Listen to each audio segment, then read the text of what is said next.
So next up, guys, got a real nice disc here. So this will be an International 496. The consignor's owned it a long time, always has kept it stored inside, well maintained. Really good consignor, does a good job with their equipment. He said he's replaced all the discs at one time.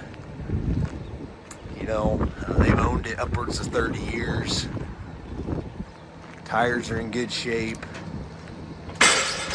Just a good, honest disc. He's gonna fold and unfold, just show you all that working. He's doing that other side first, I guess. Dropping it down.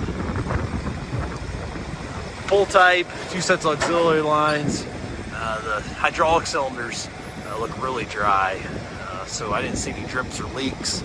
Should have all those pictures with the listing, guys. I'll drop it down. 25-foot working width, so we measured her at.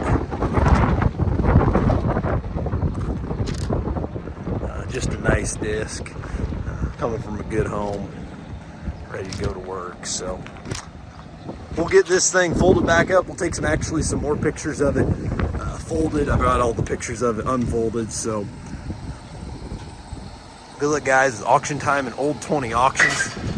That's the International 496 disc. Buy with confidence on this piece.